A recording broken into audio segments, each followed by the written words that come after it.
ஒரு காலத்தில் கருவுற்ற பெண்களுக்கு வேலை தர மறுத்தார்கள். அந்த காலகட்டத்தில் தன்னுடைய குடும்ப வறுமையை போக்குவதற்கு கை கொடுத்த சிறு தொழில் இன்று ஏராளமான குடும்ப பெண்களின் வறுமையை போக்குவதற்கு சிறந்த வழிகாட்டியாய் இவரை மாற்றியிருக்கிறது.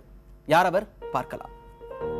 கருவுற்ற காலத்தில் குடும்ப வறுமையை போக்க கைவினை நகைகளை செய்ய கற்றுக்கொண்டு வீட்டில் இருந்தபடியே விற்பனை செய்து வந்தார் தேன்மொழி. பின்னர் அதில் நேர்த்தியான யுத்திகளை புகுத்தி கண்ணை கவரும் வகையில் நகைகளை உருவாக்கி விற்பனை செய்த பொழுது இவருக்கு உள்ளூரில் மட்டுமல்ல வெளிநாடுகளிலும் வரவேற்பு கிடைத்தது.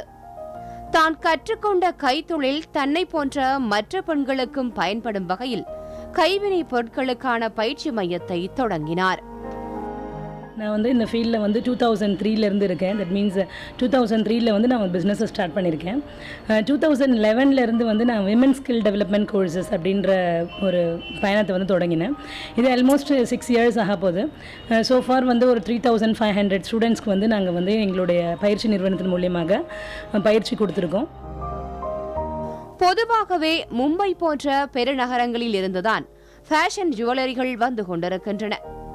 அதிக விலை கொடுத்து வாங்க அனைத்து தரப்பு மக்களாலும் இயலாத ஒன்றாய் இருந்ததால் இதையே வியாபார உத்தியாய் பயன்படுத்தி விலை குறைவான கைவினை ஆபரணங்களை சந்தைப்படுத்தினார்.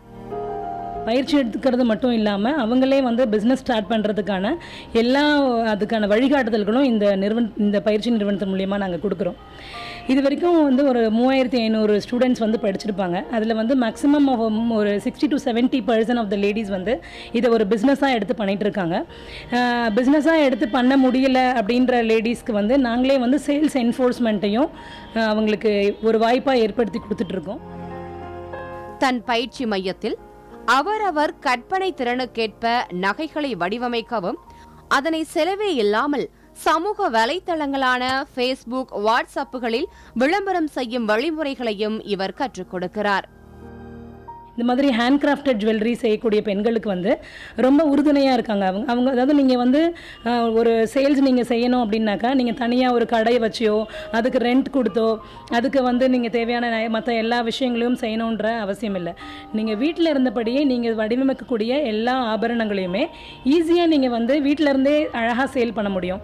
அதாவது ஒரு குறிப்பிட்ட வட்டத்துக்குள்ளே மட்டும் இல்லாமல் உலகளாவிய அளவில் உங்களால் போய் ரீச் பண்ண முடியும். அதுக்கான டெக்னிக்ஸ் எல்லாம் என்ன, அதை எப்படி நம்ம போய் ரீச் அடைய முடியும் அப்படின்றது எல்லாத்தையும் நம்ம இந்த கோர்ஸ் மூலியமாக தெரியப்படுத்துகிறோம்.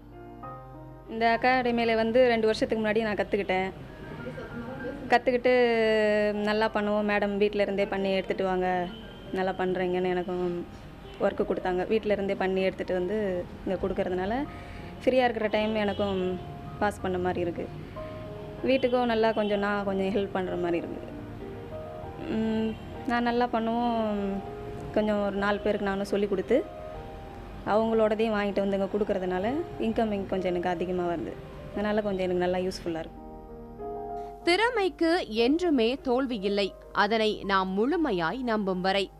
திறமையும் தன்னம்பிக்கையும் உறுதுணையாய் நம்பியே வெற்றி பாதையில் சென்று கொண்டிருக்கும் இந்த தேன்மொழி நம் ஒவ்வொருவருக்கும் வழிகாட்டிதான். தங்களுடைய குடும்ப பொறுப்புகள்ல இருந்து சிறிதும் பின்வாங்காம அவங்களுடைய திறமையை தேடி கண்டுபிடிச்சு அதுக்கான அங்கீகாரம் பெற்றுத் தருவதில் இது போன்ற பயிற்சி நிறுவனங்கள் பெண்களுக்கு உறுதுணையாக அமையும் என்பதில் சிறிதளவும் சந்தேகம் இல்லை. புதிய தலைமுறை செய்திகளுக்காக ஒளிப்பதிவாளர் ஜஸ்டினுடன் மும்தாஜ்.